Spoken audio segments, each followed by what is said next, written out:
What is up, guys? It's your boy GRC. We're coming at you live every single day, 11 a.m. Eastern. No excuses, no jokes, always smiling. I was excited like a little schoolgirl about this episode today because all the big heads are coming out and giving their statements. They're saying their piece, baby. And me and Sam love when the big heads come out and start saying their piece. A little freedom fighting comes into it a little bit. Because what do we have here, guys? This is a crypto show. This is Crypto in the Morning. We're live every day at 11 a.m. Eastern. We're talking about FTX. We're going to be talking a lot about integrity today and human failure, because that's really what centralized exchange is. It's like unregulated children with money. And legacy is regulated children with money. So it's just, but there's way too much volatility here for me to just let this slide by while a lot of my friends get convinced to keep buying whatever forever instead of just doing it at a proper time and really just being clinical about the way we move through things. Anyway, we got Charles Hoskinson. We got all the ETH bros. We have so many little 10-minute, 15-minute bangers to cover today. We have CZ tweets. We're going to be looking at Dex Screener. FTT, rug. FTX, rug. CZ, I looked at the books, not looking good. He already published that kind of sentiment. It's not looking good for crypto. It's looking good for the average investor that has USD on the sideline. Sam, the average investor with USD on the sideline right now, you're golden. You're locked in. All you need to do is understand now.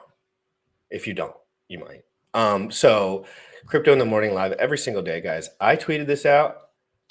I posted it right here into private. Of course, it disappeared on me, but I'll post it while the song's going on, guys. Crypto in the Morning. I need you locked in. Locked in. It's going to get a little heady today. So please stay locked in. Be safe. If you think something's the best buy in the world right now, you're putting all your money into it, I would probably just chill. Maybe call your dad.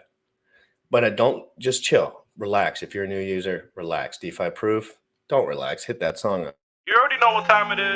Crypto in the morning. Crypto in the morning. Crypto in the morning. Waiting on phone. Crypto in the morning. Crypto in the morning. Crypto in the morning. Crypto in the morning. Crypto in the morning. Waiting on phone. Crypto in the morning. Crypto in the morning. Smoking a blunt on my way to the gym. 11 a.m. and I'm already tuned in. Got me some hacks and I'm making a stake. Got me some heads on, I'm making it rain. Pay me some maxi and that's just in case. Jim Reddit sent me to show you the way. Crypto in the morning, crypto in the morning, crypto in the morning, crypto in the morning, crypto in the morning, crypto in the morning, crypto in the morning, crypto in the morning, crypto in the morning, crypto in the morning.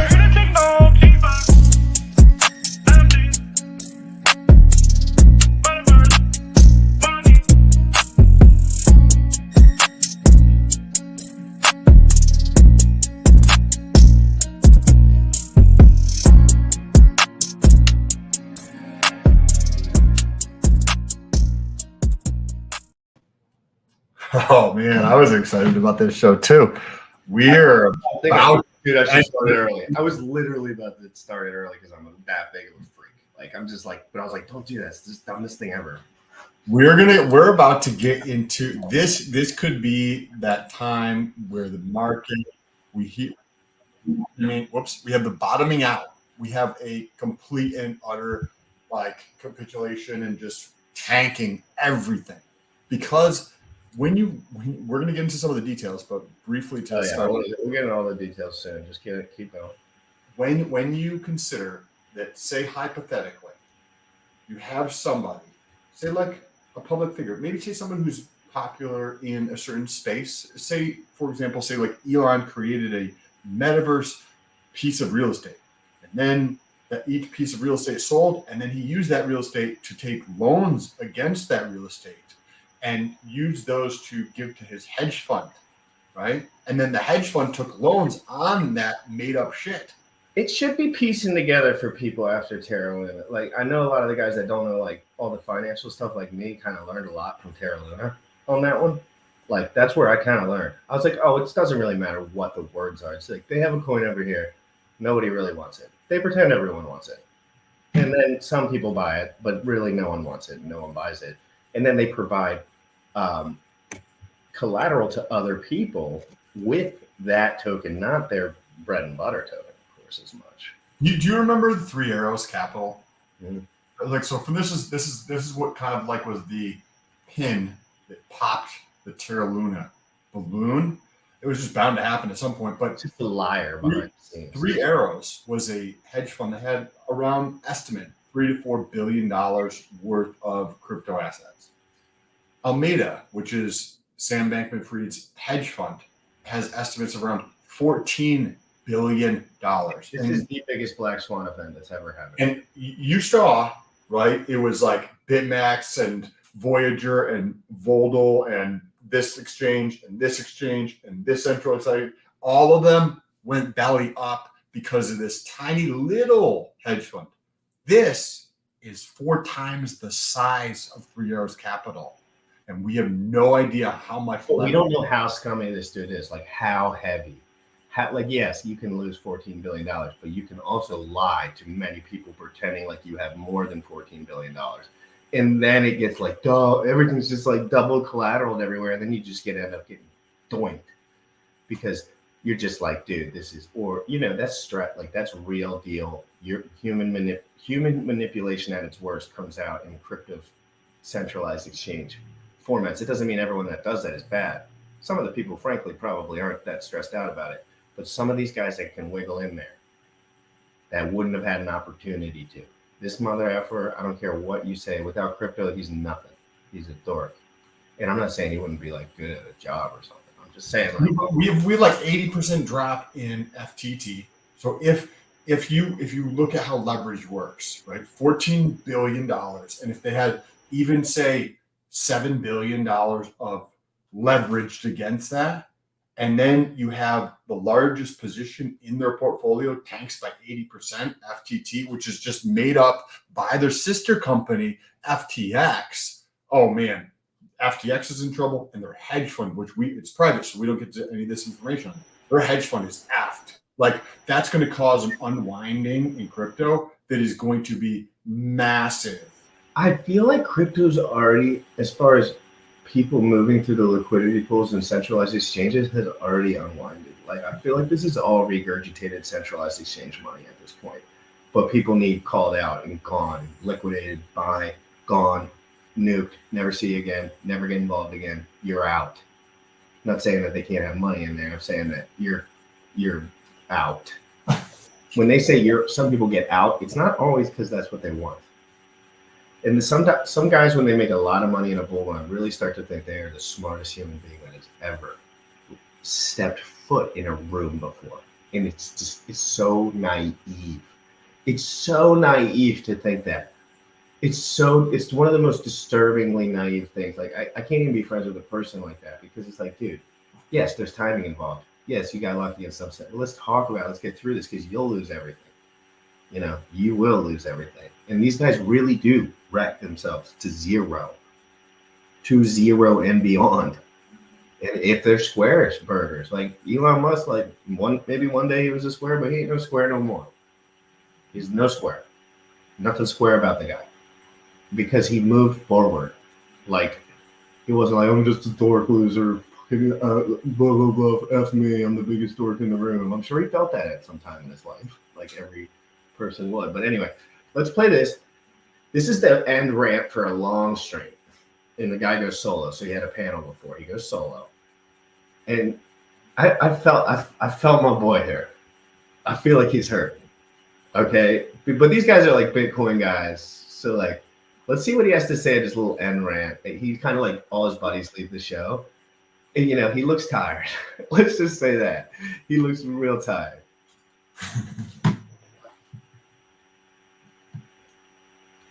Trying to bring you the best. Yago is an absolute legend, man. We recorded in person with him. All of these guys, except for Dunleavy, actually, Dave and Yago, in Vegas, and have that content coming. Obviously, a lot of things that we've recorded over the past few weeks and months, a little less relevant than they are today with this massive black swan happening. All I can say, guys, is be exceptionally careful out there. It's a scary environment. And for me, I'm just kind of waiting on the sidelines. Of course, everyone knows there's a personal aspect of this to me because I've been extremely transparent about my situation with Voyager. Well, who was supposed to be giving Voyager a lifeline? And our assets were largely dependent on the market going up and not going down. So not only did I want to highlight that point right there. I need you to highlight it for me. This is for me. I don't, you know how you said like everyone was long. Oh, why were all these guys long? Every one of them. But do you know what he means by he has his money tied up in Voyager? Do you know what that context is there? Basically, it sounds like whatever company this guy works with or team or his personal whatever, he's a Bitcoin guy. So he probably keeps a lot of his Bitcoin over there. And recently, it sounds like he made that public. But guess who has all the liquidity for Voyager? Oh, wait, they just got liquidated. But here's the crazy part. You know who bought Voyager? Who? Take a wild guess. No? Or no, SBF. Yeah, yes. Yeah. Voyager was bought by SBF, and now SBF doesn't have any liquidity. Yeah, so this dude is looking straight down the pipe of perma-wrecked. This guy's like, oh man, he's like, I put my money into the toilet in terms of Voyager, and then he takes a step back and he realizes that he's actually in like a porta potty that's about to fall off of a cliff, which is FTX. Like, yeah, but Sam, you don't understand one context about this video. You don't understand is he just found out that CZ wasn't buying FTX like 73 seconds before this. Well, we have to cover that when this is done because I haven't seen. No, I will. The reason, Sam, this is so closely live to our show that it's hard to like. Literally, this is like going on right now. So, but just understand, like they did this whole panel with all their buddies, and we'll look more in these guys. They're extremely smart. I mean, I watched every second of this video, rewinded it about 10 times. Oh my god, so good. But cutting to the chase with it. They're talking, all these guys think CZ is about to scoop FTX, and they're like feeling at least some sort of relief by the fact that might still happen. And then look, he pulls up the article, he finds it. Oh, he just finds it on the internet. Like it just pops up. So let's look at this live and let's see his eyes, look at his body language, see if he gets any like little like jitters, because with a lot of money, that'll happen. Yeah. Yes. I get a little scared on some occasions. Yes, it will. You're right. You're like, oh, Jesus. All right. Your mic is buzzing. Hard. It's not playing. Well, we can pull up this article. Well, GRC adjust. So I guess there is maybe some news where CZ may not be purchasing. Because he did say an LOI. They submitted an LOI. So if you're not familiar with this, an LOI is a letter of intent. So it's used in real estate often to buy property. And that does not lock you into a deal. That just says, hey, it's like GRC. Hey, GRC, I would like to purchase your property for this amount, blah, blah, blah, blah, blah, based on some of these things. But it's contingent upon me doing due diligence. Right, because I assume that the property is in good condition and this, that, and the other thing. And then I look into it and the property, in this case, FTX, has loads of leverage and has all sorts of issues related to transparency and all sorts of issues related to like somebody like SBF running it, which you can think of all the issues that he might have associated with that. What was the name of that article? I'm going to try to actually find it here. I have it right here. It's called Binance is strongly leaning towards scraping FTX. I have a couple articles and a couple Twitter feeds that we can bring up, but Charles gives you the whole rundown like in a very poetic way. So we can kind of get like he gives it to his audience straight because they all watch him for this kind of stuff. So, and he's disgusted, frankly. And you know, I have a little more respect for him every day that goes by with what he's built. Whether or not it's good or not, that's not really the point. But the point is it's separate. It's different. He's trying. You have to do new innovations, try new things. And then he puts his suit on like a little dork and comes on here like he's getting an A+ on a test when he probably has billions of dollars. Like, and I just like his vibe. I think he should represent the United States or whoever in however they do that with cryptocurrency in the future. So Sam, I want you to tell me to stop this because but this is big. Like, he doesn't just come on here and talk about this stuff lightly. This is his perspective. And Sam, I'm starting to get worried about a lot of the ERC20s that are more into people are starting to talk about derivatives now, right? And I'm like, oh my God, I got a lot of those. Hi, this is Charles Hoskinson broadcasting live late at night from Toronto, Ontario. I'm here in town for the BRI's annual summit. I was invited to speak, and I'll be speaking tomorrow. But as many of you notice, that there's a lot of stuff going on right now in the markets, and everything's kind of in a unique place. And so I figured I'd make a video before I went to bed, even though it's quite late here. It's almost 1 o'clock in the morning. It's about 12:30 of what we know, what's going on. So FTX is a major financial player, and they do a little bit of everything, a little bit of the money transmission stuff, a little bit of the market making stuff, a little bit of the trading stuff. And they were led by Sam Brinkman-Fried. And SBF, as we all call him in the industry, was recently going on a tycoon surge. Throughout this year, he made or attempted to make many high-profile acquisitions, like the Voyager acquisition, for example. Now, Sam, on paper, apparently was worth quite a bit of money. He was a decabillionaire, so technically had assets. Guys, we're going straight to CZ's Twitter after this video. So right after the video, we're going straight to CZ's Twitter, and then me and Sam will go from there because I know there's updates, and I know you guys want to help me bring them up, but there's a lot. So just let's listen to this. This is important. Over $10 billion. And the books of his organizations cumulatively were over that much as well. It looks like what's occurred is that FTX was, through a series of transitive relationships, closer to what occurred with Luna than people let on.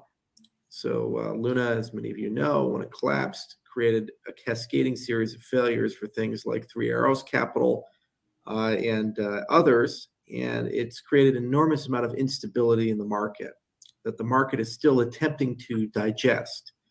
There's an asset called Alameda that had a relationship with FTX, and that asset apparently got a bit too much value, and it's created a liquidity problem for Sam's empire.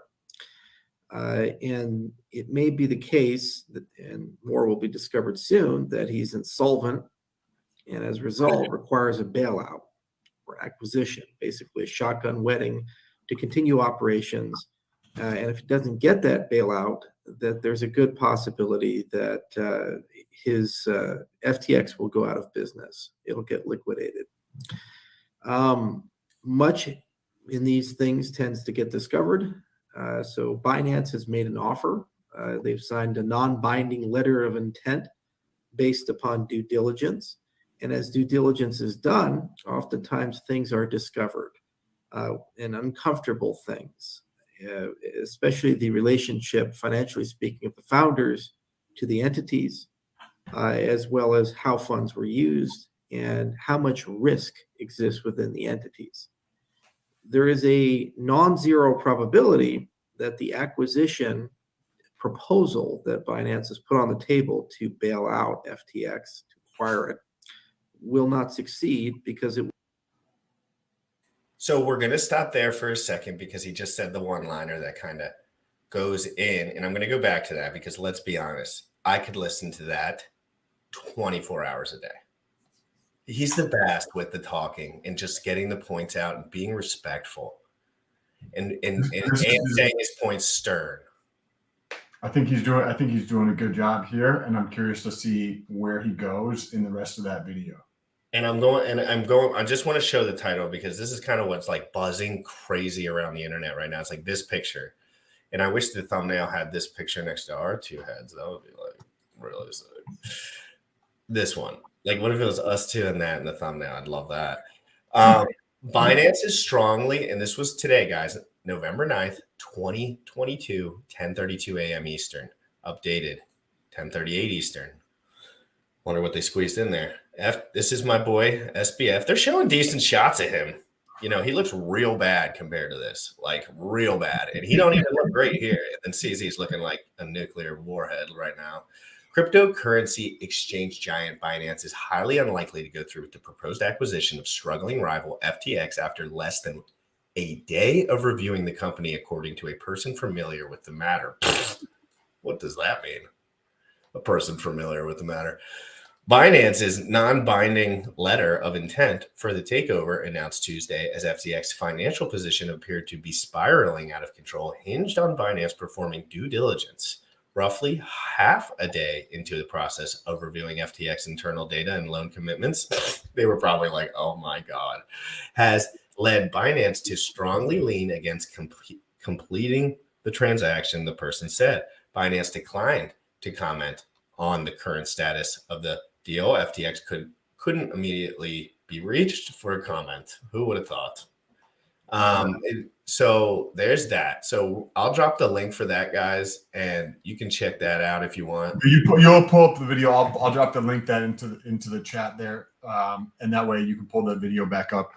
We can jump into that because this is happening in real time, guys. Whoops, I just put it into the private. Yeah, and Charles is a man that you should be listening to if he's speaking, or if you want to do something else, go watch something else. But don't be talking shit about my boy because I'll block your ass. Seriously, I've always liked Charles because I like respect and I like honor and I like integrity. And I think that he might have those things, but I might be golly wrong about that.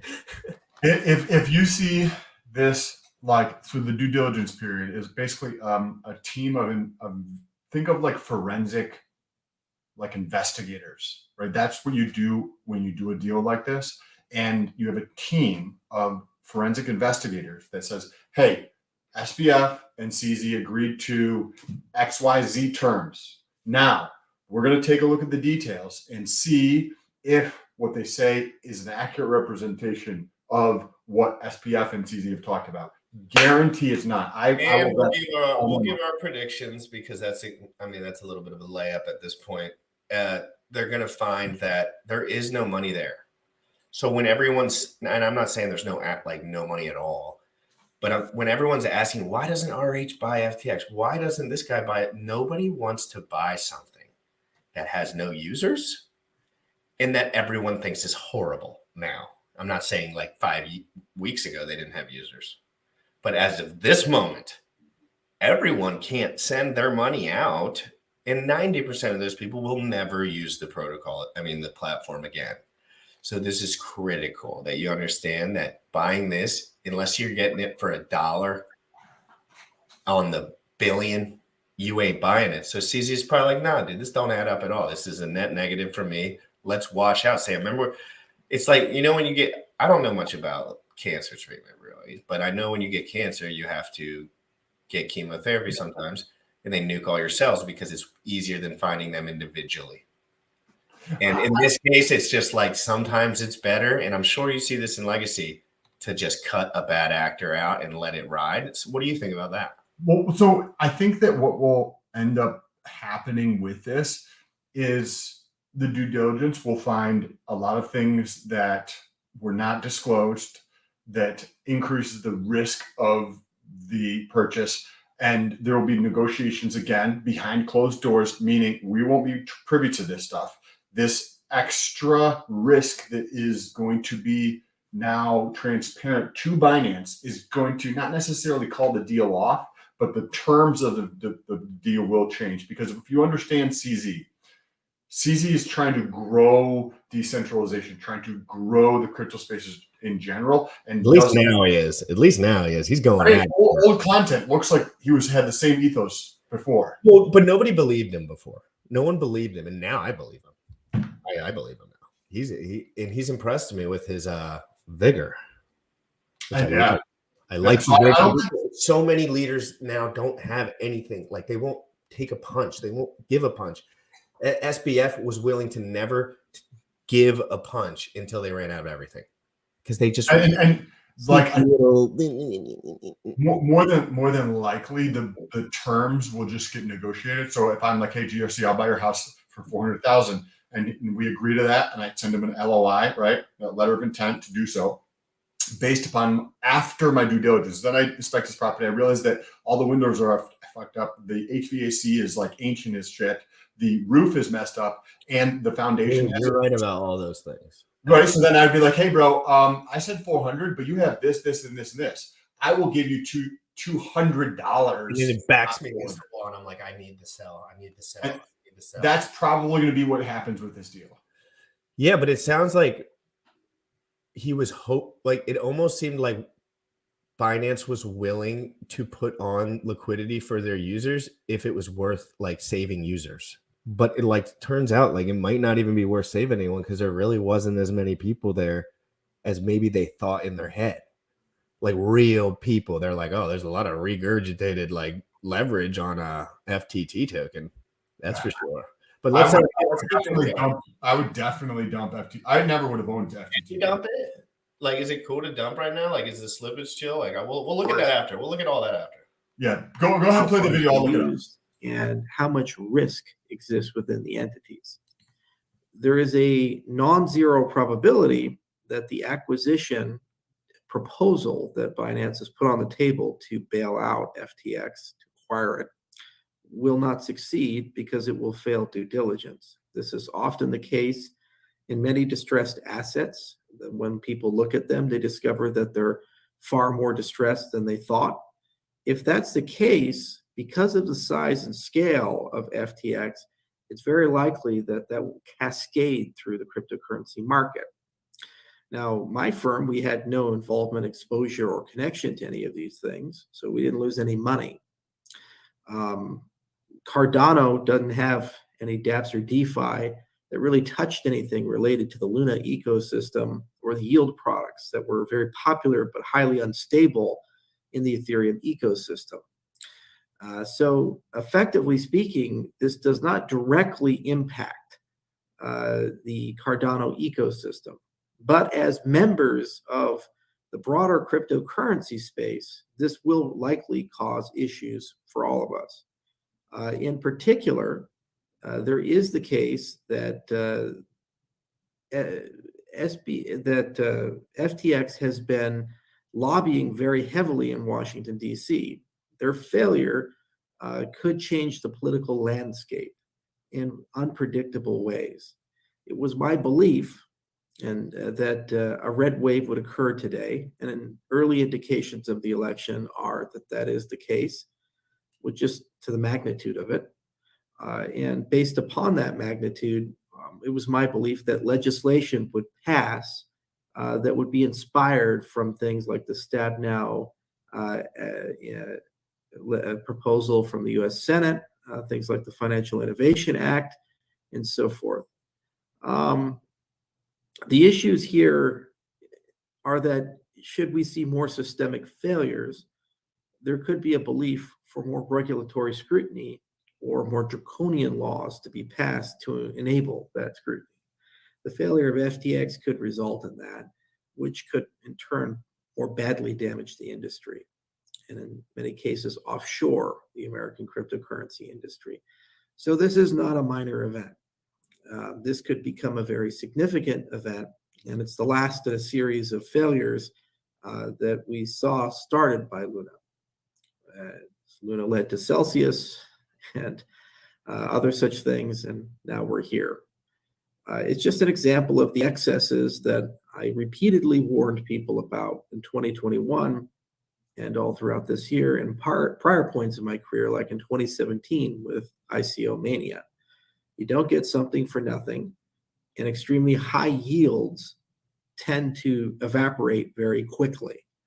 And this is no different from that. Just because the asset classes change and because we use new and emerging technology, in no way, shape, or form somehow indemnifies us from the risk that this new technology has. And yet, for some reason, financial engineers, entrepreneurs, and startups seem to think that this time will be different. There is no substitute for hard work, there is no substitute for discipline and every month building and creating utility and getting real adoption. Dude, are you kidding me? This dude, he's my guy. There's no substitute for actually doing the right thing. Wow, dude, but like, why not just say that? Everyone say it. Like some of these guys that are super popular, they don't even know that to be true. They really don't. Like, I've been maybe somewhere in SBF's mind, he's like, man, I got so rich on Bitcoin. It's just pretty just like lame, like too easy. Like, I don't care anymore. Lose like lackluster. You don't want to do that at the stuff every month. And he's so right. And I'm learning that as I get better at this. It's like, it really is about use case. Whatever that means to you, you need a user to get on their computer and actually interact with what you're doing. And it has to be legit, and it has to be long-term, and it has to be scalable, and it has to be right. And it has to be progressible because things will build on top. And I'm buildable, blah, blah, blah. And I think it's just like, I'm going to replay that little spot right there. But my God, Charles, you're amping me up, brother. So true. Like you see this happen in business, right? In the 1999 IPO but it's in a different realm, but you have this hype around this because you can create these things and you can get rich and like rip off a bunch of people very quickly where I can launch an IPO, gather all this money, and then just, oh, my company doesn't exist anymore, but it can exit a lot of that liquidity out of the system and just pay for myself and my friends. This kind of thing happens in crypto, especially because it's not regulated. You're going to see a higher frequency of this stuff. All right, let's get into that video. Look at this. So this is right directly on the topic that you were just saying, Sam. I found evidence that FTX might have provided a massive bailout for Alameda in Q2, which now came back to haunt them. 40 days ago, 173 million FTT tokens were worth over 4 billion USD became active on chain. A rabbit hole appeared. Okay. And then look. Okay, part two. Okay, September 28th, over 8.1 billion USD worth of FTT was moved on chain. That was by far the largest daily move of FTT in the token's existence and one of the largest ERT20 daily moves we've ever recorded at Coinmetrics. So he was playing this shit, man. That's the biggest one ever. I went through all transfers that happened that day in CM Atlas and ranked them. I found peculiar transactions that interacted with a contract from the FTT ICO. This 2019 contract automatically released 173 million FTTs from the token's ICO. It's got the Etherscan there, and I'll drop the link for this in the chat. The receipt of the 4.19 bill USD worth of FTT tokens was not one, but Alameda Research. So what? Alameda and FTX were intrinsically connected from day one, and Alameda obviously participated in FTX ICO. But what happened next was interesting. Alameda that then was sent an entire balance to address the deployer creator in FTT ERC20, which is controlled by someone at FTX. In other words, Alameda auto-vested $4.19 billion worth of FTT to send. Let's understand that. Keep it here for. Let's understand 5 a little bit more. Number 5 here. Alameda then sent the entire balance to address of the deployer creator of the FTT ERC20, which is controlled by someone at FTX. So what happens here from this gentleman, it sounds like he works at an analytical company or something related to this, is the token that I created that I had control over, I sent to GRC, who's running a hedge fund, right? Then GRC takes that money and you send it to the deployer address. You send it back to the address that I had. This It's is like PayPal credit. It's like you can send PayPal credit to your bank, but it becomes cash. But if everyone did that at the same time, like I'm sure there's a limit, but like if everyone did it at the same, I'd done that before. I think I'd done that with like $1,000 before or something. No issue. You just send your PayPal credit directly to your bank account, or just send it to your brother, and he'll just send it back to you. This is some sketchy shit. So it's just like that, but it's huge scale, and he's the one creating it, and he pinned it up and timed it just as methodically as he possibly could have. and that is disgusting. And he might go to federal prison. Can you share that tweet in the private, and I'm gonna look at that. Yeah, I think it was the last one I shared. Thank you. So yeah, I'll share that down here too, guys. And actually, real quick, before we let Charles continue, I hope I'm not sharing my. Okay, good. Before we let Charles continue, I did a tweet for this morning.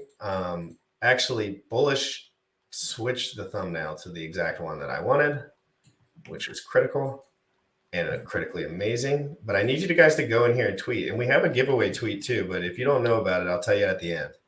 It's a giveaway tweet. I got to dig through my Twitter to get back to it. But that's for the new channel. We got to get to 1,000 subs. Once we get to 1,000 subs, we will immediately be doing a random draw of everyone who retweeted that. And then we will announce the winner. So and I will post that at the end and we can look at it. But make sure you're paying attention, guys. We're going to get into the end of this video and talk about it. And then we're going to go into CZ's tweets and a couple other things before we go. I might stay a little longer. Sam might have to jump off. Let's continue, guys. Smash that like button, hit the bell. Make sure you're subscribed to the CITM channel. Go to CITMcast.com. Best that this new technology has.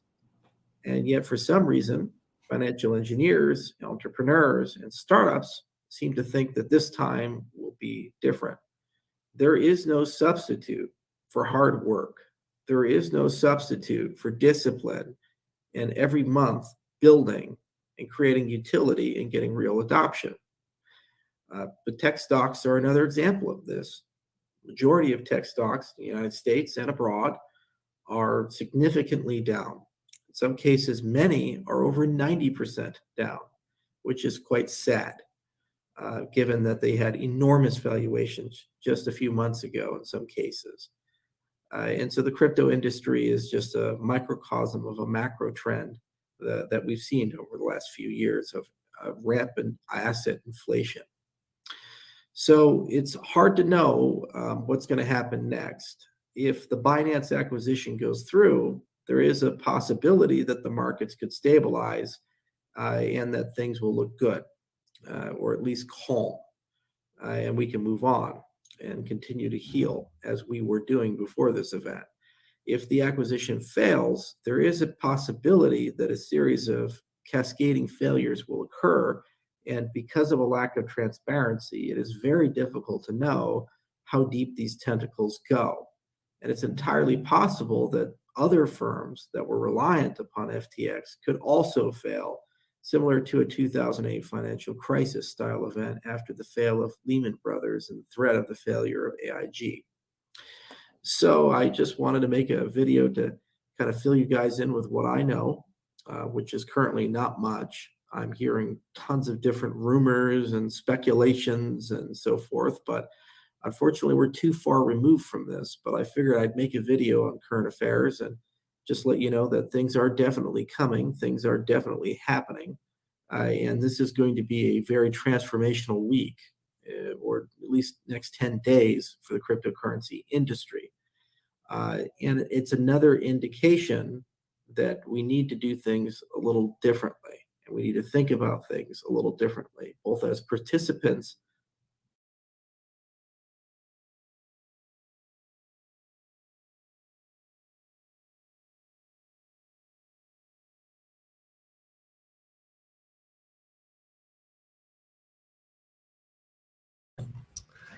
Dude.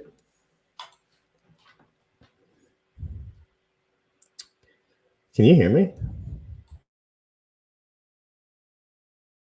Oh, you couldn't. I was just talking and nobody could hear me. Fantastic.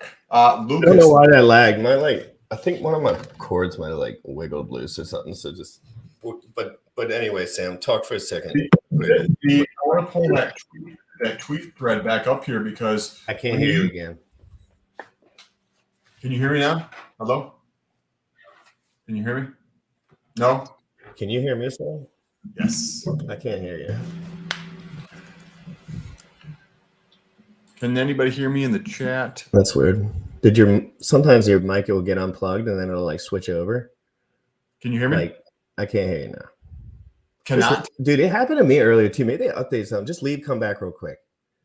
Because I was telling you, I was trying to talk to Bullish and they can hear you now. Yeah, see, it's within the StreamYard, I'm telling you. It could even be on my end, but that's been happening a little bit today.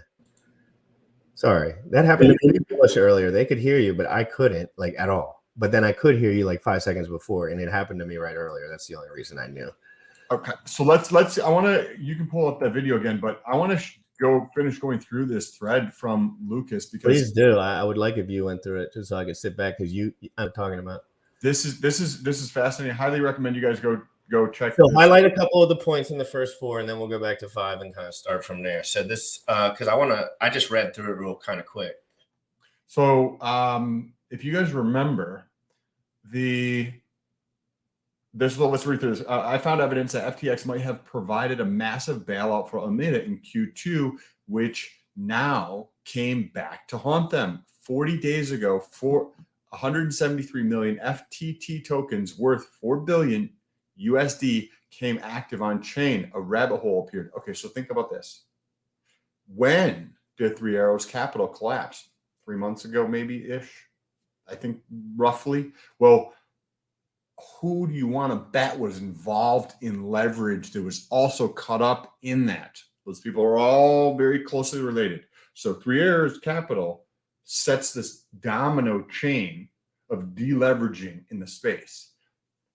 I guarantee Alameda had a boatload of leverage. They were caught up in there. So they are going to crash and burn, right? The hedge fund that is SBF is going to crash and burn because of what happened with Three Arrows Capital. So in order to protect his own hedge fund, money, guys. Remember, this is 4 to 5 times more revenue. At least that's what they list. So what do you do if you have your own asset, right, in terms of a hedge fund that's spitting off cash, and then you have another asset that uses other people's capital? Well, both are using other people's capital, right? But one is a lot of retail people where you can take this to leverage over here because you fucked up over here. That's effectively what they're doing. And they're not only doing it, they're doing it because they effed up, and then they effed up it twice. Yes. That's so bad, dude. Like, that's so bad. Like, can you not just have like $5 billion this year and just like go back to the drawing board instead of being like an asshole and just neurotically trying to like, and this is with the Republican and Democrat election and stuff. Like, this just shows a lot about like what some sides really do stand for. They stand for no transparency. And I'm not going to say like what the specifics are, but one side is zero transparency and lies. The other side is lies and a little more transparency. Yeah, like a little more, but like right. for a little bit. I'll take it. Strong people are not trying to censor other people. Just because I don't agree with anything that you have to say, potentially, I'm not going to say I need to censor you or change the rules so what you're doing is illegal. That's something the left does, right? The weak people, very weak people, and that could be left or right, weak people will try to censor other people because they don't have merit in their beliefs. And they don't want to hear, and it hurts them. Correct. Because if you actually have a conversation, it's obvious there's no merit to what's going on up here. Right. And that's so why they get into trouble. You just try not to talk to people like that rather than talking to them a whole bunch, because I trust me. What Gwei is. Yes, I know, Sam. I just pulled that up, guys. That's pretty insane. I've seen this before, and I'm telling you guys, I'll give you. I don't want to talk about what I'm doing in particular, but just know if Zen USDC and if Hedron go to zero, I'm friggin' wrecked. And if they go up 100x, I'm freaking rich as crap. But again, I'm when I say freaking wrecked, just like on that bag in particular, obviously very small USD valuations, like as far as what I purchased, but that's like the majority of what I'm holding outside of USDC at the moment. This is going to be a massive unwinding, not financial advice at all. But one thing that I think could potentially be how this plays out is a massive sell-off. We've already seen a massive sell-off. Can you go to CZ real quick and make sure he's not dropping from them? Because this is 17 hours ago, and like it is an amazing thread. Yes. I mean, you make sure you're saying, like, when you find those guys, you put your noties on. They do those threads like every morning. Okay, so do you want to go? This was from 2 hours ago. All right, so this is the one that everyone was kind of like locked in on. So let me zoom this in on my end a little too. Okay, so let me read this. CZ, Binance, love him or hate him, put a bicep in the chat for him. In the spirit of transparency, might as well share the actual note The actual note sent to all Binance team globally a few hours ago. Maybe not the Binance US team. Financians, given the events that transpired over the last couple of days, I want to reiterate a few points. One, we did not master plan this or anything related to it. It was less than 24 hours ago that SBF called me. And before that, I had very little knowledge of the internal state of the FTX. He's such a little weasel, this SBF. I could be the same mental calculation with our revenue to guess theirs, but it would never be very accurate. I was surprised when he wanted to talk. I would have been too. My first reaction was he wants to do an OTC deal, but here we are. Two, as the due diligence for the deal is ongoing, I want to remind everyone, do not trade FTT tokens. If you have a bag, you have a bag. Do not buy or sell. As soon as I finished the call with SBF yesterday, I asked our team to stop selling as an organization. Yes, we have a bag, but that's okay. More importantly, we need to hold ourselves to a higher standard than even in banks. They're basically saying we have enough money to just chill, just take it easy. We don't have to ruin our revenue. But he knows they're going to take a massive jump. Remember, 24 hours ago, they had $2.1 billion worth of FTT. That has been cut by over 75%, and it is very likely to go to zero. It is very likely to go to zero as this plays out. It might not go to zero because literally the token launched at like a high price. So like literally there's like a big gap between like the floor and like liquidity. Like there's like there's gonna be nothing there like now. Like under $3, it's like, okay, like what do you want to make? Like $400 like max? A lot of those guys had a lot of money. Like $400 doesn't really feel so hot when you put in a couple milli or whatever, like or whatever, the numbers. 3, obviously do not comment on the deal publicly or internally. If you are not directly involved, don't ask. We have got a good team handling it. I believe in that they have a good team handling it too. And things will play out. 4, FTX going down is not good for anyone in the industry. This is critical, guys. FTX going down is not good for anyone in the industry. I kind of caught a beat on this early. I was like, this is not good for anyone. Everyone's money's in there. $100,000 a transaction. That's probably where all my bros that are rich have some of their funds. I'm like, oh, this could be bad. Do not view it as a win for us. Users' confidence is severely shaken, 100% right. And regulators will scrutinize exchanges even more, 100% correct. License around the globe will be harder to get. And people now think we are the biggest and will attack us more. But that's okay. We are used to being open and leaning into headwinds. In fact, we embrace scrutiny. We must significantly increase our transparency. Proof of reserves, guys, this is critical. We just talked about this. We're going to talk about it more. Proof of reserves, insurance funds, etc. A lot more to come in this area. I love to hear it. We have a lot of tough work ahead of us, not to mention price swinging wildly. Well, their price always tends to swing on the upside. It's kind of annoying. Because you can't even catch that baby sometimes. 5, speaking of prices, as I have said many times over the years, ignore the prices. So right. He's a great, smart to say. Let's keep our heads down and focus on building products people use. Yes. It has always worked over the years. Yes, it has. And today is obviously no exception. Correct. Lastly, I want to say I am really proud of each and every one of you for all your hard work as a team. Thank you. We still have many challenges ahead of us. Let's continue to push ahead and help increase the freedom of money all around the world steadily and consistently. CZ from Binance. Guys, hey, Richard, send your last letter to the team out. There's another tweet that I'd like to pull up. Go ahead and say hi to the chat here, but there's NW_Hex. Thank you so much for the $5 super chat. Life is good, boys. That's the big picture. Oh, life is absolutely good, and you are 100% correct about that. So you pull up whatever tweet you want, and I'm going to start browsing without pulling it up quite yet on Deck Screener because I know there's a couple of things people are going to want to check out. And, I had a feeling about Zen. I haven't looked at it today, but I had a little feeling about Zen that it would might be able to act counter intuitively to the market just because the liquidity is so low still. So I was kind of buying that at the lows, and it did kind of like a nice little like 70% move. So, I want to look at some stuff. I'm not going to do any price targets or anything or talk really much about my bags. I'm just going to talk about what I'm seeing because I see some good stuff. Like I still see opportunity. Two big lessons.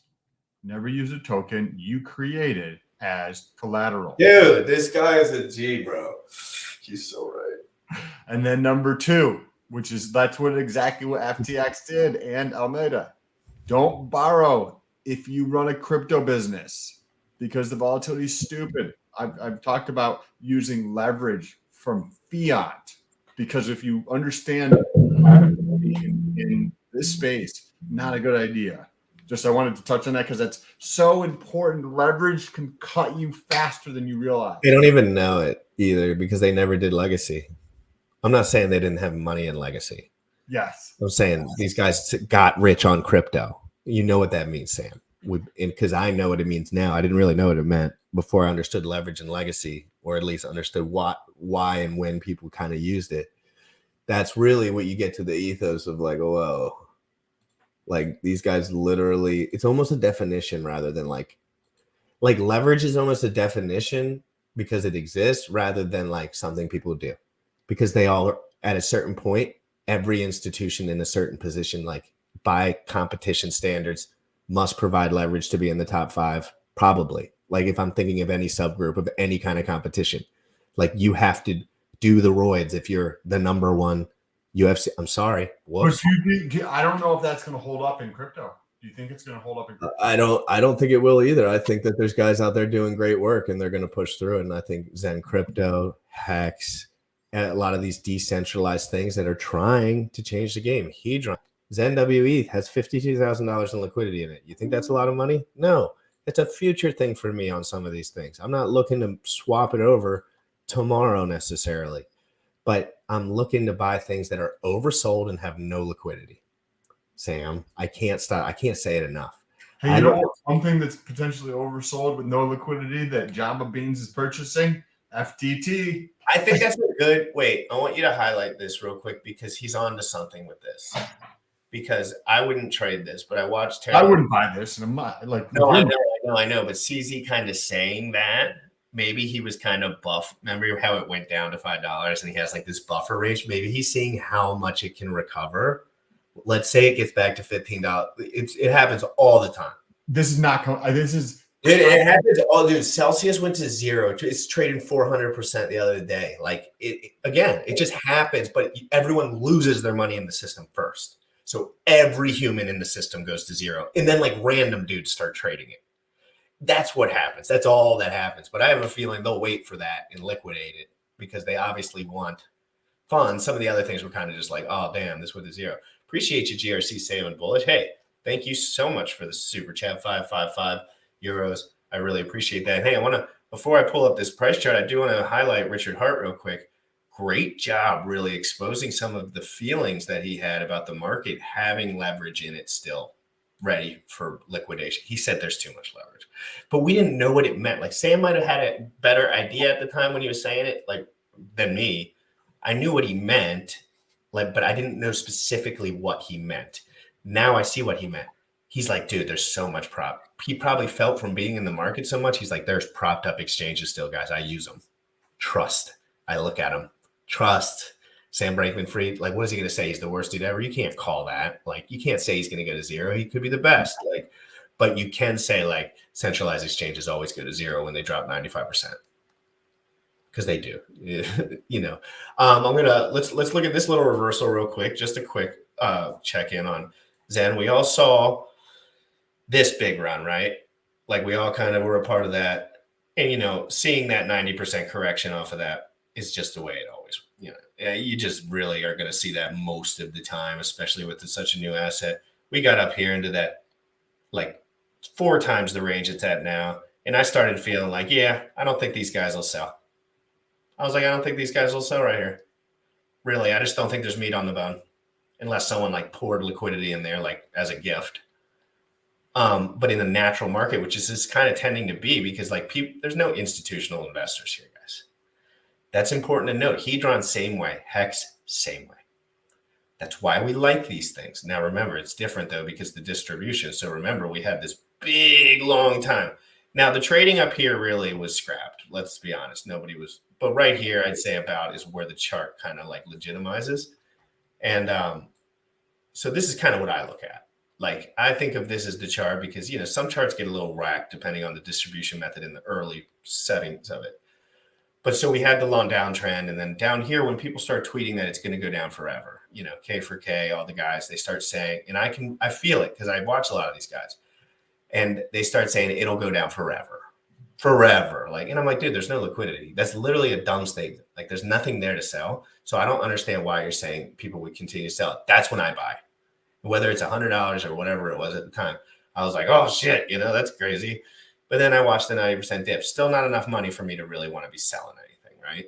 But then you see a nice little reversal, and that piques my interest. That's all I'm going to say on that. That it piques my interest. I'm not getting my computer out. I'm not running for the hills. I have so much. But it's a healthy. If you see that before you see a full retracement, you're like, okay, cool.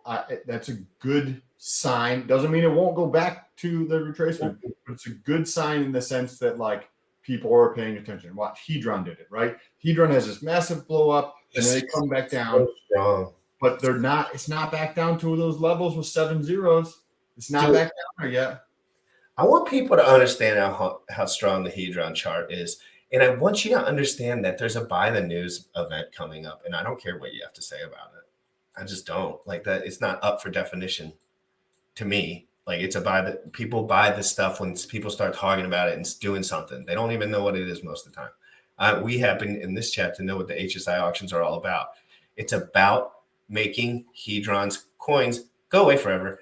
And Polly did a crazy thing with the pools, and I don't really understand them, but the amount of Hedron that was pooled, I just don't understand Polly because I never got involved. I'm sorry about that, by the way. I really kind of essed it back on that. Like, I should have focused on that more, and I still can, I guess. So, but I also asked Dave Ketcher to come on show like 3 or 4 times, and he never came on, so I was kind of like forgot about it. That's just on me more than. It's also something that neither we don't plan on participating in it. Not that it can't like help a lot of people make money and make the market more efficient. Like, I'm all for making the HSIs more efficient so that you guys, whoever's participating, can help drag up my bags and they get what they want is hex, right? Like, I'll just sit on the Hedron. That's perfectly fine with me. Dude, we're just in this bear market right now looking at like, come on, we're going to take all of this out of here, okay? Just for the sake of an argument. I mean, just for the sake of like a clean looking chart. So we'll start right there because that's where real trading volume comes in. And I mean, this is a disgustingly brutal bear market, and 25% of the hex pool got dumped yesterday. The hex USDC pool in one sell. You see it. I don't have to point to it. You see it.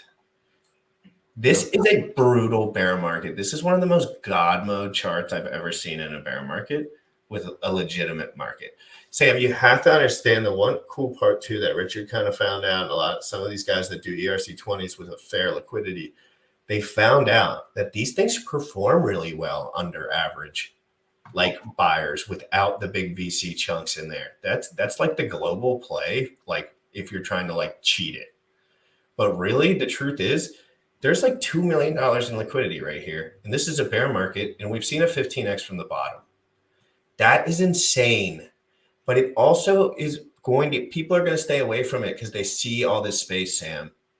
Some people are going to stay away. And I'm telling you what, I'm just going to say this. And I'm not saying I'm buying any more of this because, God, I got to stop buying Hedron. I have to. Like, literally, for my sake of my family's future, I must stop because I need to eat. So you see all this action, but just note, there is not. I know you're going to think there is because there's a million or so in there, but I'm telling you guys, once people get a taste of what they can taste, I sold 100 million Hedron a couple of different times, I think, like throughout the really pump, for like $700 or $800 a sell. Like that, once you get a taste of that, I ain't going back, baby. I'll go for more than that or anything more than that. But this is going to present, I think, a massive opportunity because we can see this will also be very, very interesting test here. we have this slightly larger like macro environment with SBF tanking, Alameda tanking, and when you have uncertainty, what do people do? They sell risky assets and they try to put them into things that are less perceived risk, like something like a stable coin, right? A stable coin can be thought of as purchasing a put option, so to speak, where the cost of that is any upside, right? So people are going to be moving a lot of capital into stable coins. You can see a giant sell-off in BTC. You can see a giant sell-off in Ethereum. And I would bet we're going to also see we've already seen a sell-off in Hex. We've seen a sell-off in Hedron. And this boat is barely getting started, because as this continues to unravel with what's happening with Alameda and FTX, this is going to increase uncertainty. As uncertainty increases, risky assets fall, right? So there's going to be some very interesting buying opportunities over the next several weeks as we watch this play out. And then when you layer on top of this, we have the HSI auctions that are about to take place. Remember, fundamentally, nothing's changed in terms of what's happening with these HSI auctions. So literally, you can pick up double the amount of Hedron today than you could have, 3 weeks ago or something like that. It could have been $400, but it was something like that. I remember being like, hey, because I was probably moving stuff around a little bit and I had some liquid. And I remember like 100 million, and it was probably right here. Like, I'm assuming it was right. I doubt I was messing. It's either right here or right here, probably. So, but it was something like that. And it could have even been higher. Who knows? See what it was. Like, I'm telling you, it was over $500. But who knows? Who cares? That doesn't even matter. Right. What matters is, and I don't even care about that. Like, I really want people to realize, like, I say this stuff because I think the numbers are fun to look at. I do. They kind of like make my brain feel good. But me and Sam are just like waiting for nuclear war. Like, that's all we're doing. We're buying the assets we like, of course, but we are getting ready for battle. You know what I mean? Like, right? Saying like, you're not everything you've purchased so far. That the dynamics can change just so dramatically, and you can have different LP positions, a different liquid bag, and different staking options. And then you're doing a drip. You're getting the drip out, your drip, and then you pancake swap, go over to kick swap, put 20 grand in there. You probably make more money you ever made in your life. So it's just like, Sam, it's overwhelming for me to even talk about. And to be honest, the Zen price is overwhelming for me to talk about too, because my God, it's just scary. But so, Sam, what do you see here compared to Hedron when you look? See, we see that 15x from the floor. But what do we see in Hex? It's been around for roughly 1,070 days, right? So what do we see in Hex? We see we were straight down. And then for the last 90 or whatever, 100 days, 120 days or something, Sam, I can't even remember. What's the date on the left-hand side of the this will be June right here. This will be July right at the top here. Okay. That little peak. Of this year. Yeah, so, and then August we were... But Sam, let's be honest. None of us. This has been sideways. This is called sideways. Yes. In crypto, this is sideways. Don't even look at this as a pump. Right. That is a normal day on the S&P 500. So like June, July, August, September, October. Right. We're into November. I don't know that. I wouldn't be surprised if this. When does the Hedron chart start, Sam? Do you know what month, by any chance? I think it was February. It came out. All right, so look, let's look at that. Let's look at that. Oh, Sam, you need to post a chart from the date Hedron started, but you put the Hex chart right at that same exact date next to it, and show people the exact reverse correlated gains that you would have gotten if you put all your money into one rather than the other. Because they always point out permanent loss on the other side, but they never do it for Hex or whatever. I'm also in the process of testing to see if you can, if impermanent loss is like real, like, so. It's just a term people use for like ending up with a different asset. People don't even understand. No, I know, but think about what that is, right? So impermanent loss is the reduction in the total amount of gains that you could have had because the coin count of the one that went up the most, you don't hold as much of, right? Because that's effectively what impermanent loss is. But what if you decided to provide liquidity. And as you earn hundreds of dollars per day with your liquidity, all your fees, every time you go to pull fees and you're like, okay, there's another $600 in fees. Oh, there's another $443. There's another $900 in fees. And you converted those fees to the asset that you believe is going to perform better in a pair of 1 to 2, then you're actually negating or reducing the risk of impermanent loss. And how long does that take until you actually have impermanent gains from this process? Meaning, I actually have a larger coin count than when I started. And Right. have For to you to have an honest conversation about that with Sam, I think you won't be 65 years old till there's going to be a random dude who wants to have like, they're just going to say, oh, you're wrecked. You're just get wrecked. You're doing too much. Like, that's all they're like, unless someone's doing something very similar, understands very intimately.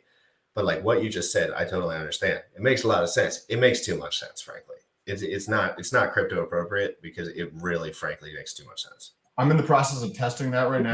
Does that make sense what I'm saying too, though? Like I understand what you're saying, but you're like, no one's going to even remotely take care of themselves in that way. Oh, you're right.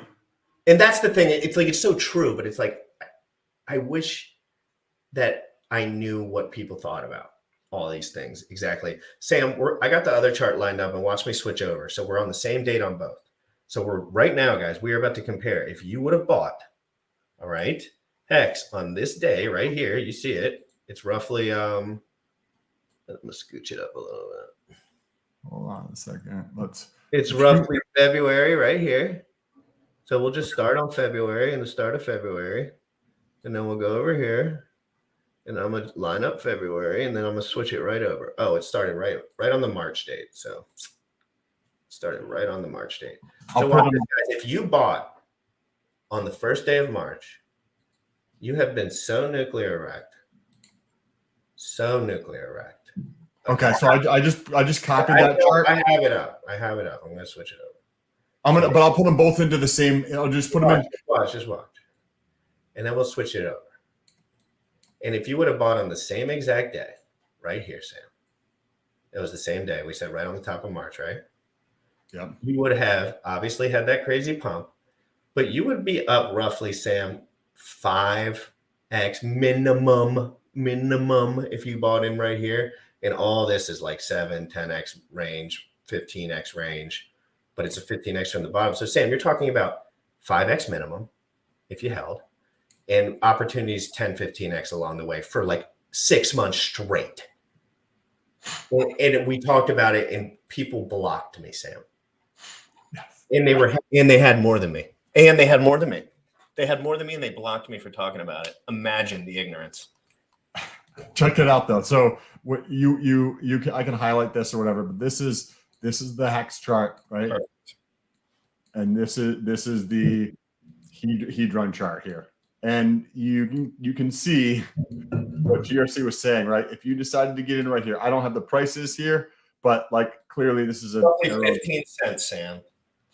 Oh, 15 cents. No, I looked at it. It was roughly like 15 cents was kind of like that top out, right? Like there. So what, 75% drop from then? And then Hedron. Well, now we're 3 cents. So from 3 cents, you need a double, then another double. So like 250% from 3 cents is back to where that is. So you're down like, you're minus like 250% on that bag. 250%. No. You're minus like 80% of your bag. Oh yeah, the whole bag. I just meant like USD value. Like, okay. But I don't know. I always get confused about the way I think about it and the way I should say it because I probably am doing it wrong in my head. But here's good. You have a $100,000 and now you have $20 or $20,000, right? You had $100,000, now you have $20,000 versus say for Hedron you have $100,000 and now you have what you think of what's I don't even know the X's in Hedron. You know? If from the bottom, I know the bottom from the beginning. Like a 4 or 5 to right now. Okay, so you go from Hacks 5, like a little over 5. So you go from Hacks having 100K, 80% in. Yep, down right to 20K, right? So massive drop versus over here. If you hypothetically went into Hedron with 100K, right? So you would be at 500K right now. Yeah, correct. You'd be right about 500K right now. And that adds up to, that looks about right if I'm looking at my portfolio too. That's Because correct. I remember spending roughly like $100 or something. And then I don't know exactly how much I bought at the time, but I remember seeing that $136 was $1 billion. That's what I remember kind of being like, oh, because I remember I told everyone, I think $1 billion's a cool bag. But again, we don't suggest anything here. You really cannot suggest things on YouTube as far as buying anything. And I really just don't, because the down or volatility I can handle. If I told everyone, if Zen goes down fucking 99%, I'll be pissed. If Hedron goes down 99%, I will be pissed. But I only buy the things that I really think have a chance to do some serious X's. Otherwise, I'm staying in USDC right now. I'm not buying some shit and praying for the bull market. The bull owning. This is a 25x difference. So if you take this number and you divide this into it, it's a 25x difference. So that means you perform 25x better over the last 8-9 months of a bear market. Wow. Right? That's pretty substantial. From 100 grand to 20,000 versus 100 grand to 500,000. That's pretty substantial. That is quite. I'm tweeting right now. If you bought Hedron at launch, you could buy 25 times more hex. 25 times more hex. You're tweeting this out. I'm gonna say hi to Jamba right And you have right now. I like Hedron. Yeah, I'm very bullish on Hedron. I'm still. I want you to get an ETH take for me too. And I actually have how much time you got? I have to get off here at 12:30. Yeah, so I'm not gonna go into it, but I am gonna go on again, guys. I'm jacked up, and the viewership has been crazy lately. As far as when I'm locked in, there's like 50, 60 getting ready to roll, and I like that. So when that's happening, I'm going to stream more. And if you guys are interacting with the tweets and really getting on the CITM channel, like I am going to be more active, because I do actually have to do stuff too, believe it or not. I do. There's other life opportunities and things that I think about, and most of my life is this stuff, to be quite frank. So just remember, hit the like, hit the subscribe button, Sam. My take on Ethereum, I don't want any price predictions. I don't think you guys should buy anything unless you're like really smart about it. But I think Ethereum is setting itself apart to be the only thing in DeFi. Binance too. Well, I kind of EVM is kind of what I mean, Sam. Like Ethereum compatible stuff. Mm-hmm. But like Ethereum kind of made that occur. So I think Binance is clearly there, but I want to like put it in a group because it's EVM, right? So it's kind of like that they do work together to a degree, right? So Pulse Chain is also EVM, guys. This is important. And I'm giving Richard a little bit of props today because I've been thinking about some stuff, and he really did say, like, I want this to be EVM compatible. I don't think there's anything else that's going to move forward. Like, I just think Ethereum's too strong, and I think he might be right. And I think this was before the merge could have been really thought about, but like some smart guys could think about the deflationary aspect of it. If you look at the numbers, Sam, and I'm gonna do this later. I'm gonna look at the Ethereum deflation numbers. They're crazy. They're wild. There's no energy consumption anymore. Zeroed out completely. Triple halvening. Do we need to wait for the next Bitcoin halvening to get a pump in crypto? I'm not sure that's true. The other interesting thing about Hedron is that to get up to a point where there's an ARB, right, which is the highest point that you could think of like Hedron getting to, that was like at almost double the price of where it is now. So when you think about like where it is right now versus like the potential of where it can go, actually that expands. It actually gets wider throughout this time period, especially because there's a boatload of this stuff going to be burnt. There's a boatload that's locked up. I'm curious to see how this next 60, 90 days plays out with this, and then also with what's going on with SBF.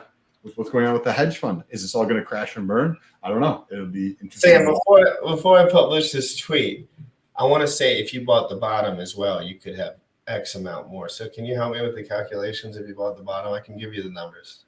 For for which one? For Hedron. So like I said, if you bought Hedron at launch, you could have 25 times more hex than you have right now. I don't know if that number is true all the way too. I got to make sure before I publish. Oh, I don't know why we don't know the exact numbers on it. Close. I might put 20. I know it's right around there. 1, 2, 3. It was like around 6 zeros and 6 zeros. I'll do the math. I'll do the math before I publish that tweet. That tweet could get explosive, and I might have to tag Synergy. Yeah, that's perfect, bro. Then you'd be like, hey, I fucked up, but you get more attention. That's fine. Yeah, true. But if you bought the bottom, I should just say 3,000x. You can be rich forever. No, but if you bought Hedron at launch, you could buy 20x more hex than you have right now. Damn, and people got it for free. That is an interesting little tidbit, isn't it? Yes. And then people were fudding me about their bags. I'm like, you got more than me, cat. Like go to Hedron now Pro. You got more than me, bro. Literally, it's sitting in there. You got it. It already was minted before you ever did anything. And you're gonna talk shit about it. You remember, like, I'm not gonna name drop. All right. Dang it, I cursed. All right, I'm out of here, guys. Crypto in the Morning live every single day at 11 a.m. Eastern. I'll be back live probably in 36 minutes. I'm gonna try to put a little something together, get some reviews. I want to see if everything's gonna nuke to zero. I want to see if a couple $100 USD buys on something could be a good call today, but I ain't pressed on it. So, and there's volatility, downside risk potential with Ethereum too. So be careful, everyone. It could go down to 500. I wouldn't be super surprised. It might be very quick, but it might be a day. It might be, but some of these big bag holders, they have bags, guys, and they're crazy with it. Like I'm telling you. So make sure you go to my Twitter. My pinned tweet is going to be the giveaway. If you retweet that, you will have a shot at some cash, or actually, never mind. You get the giveaway, and then retweet. Everyone who retweets that tweet, I will also be following. So if you want to retweet that tweet, you get a follow by me. Everyone have an amazing day. DeFi proof, the absolute goat. Peace. You already know what time it is.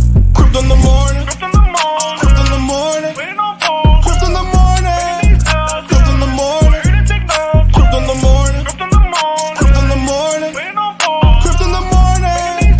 Crypto in the morning. Smoking a blunt on my way to the gym. 11 a.m. I'm already tuned in. Got me some hex and I'm making a stake. Got me some Hedron, I'm making it rain. Pay me some Maxi and that's just in case. Jim Reddit sent me to show you the way. Crypto in the morning. Crypto in the morning.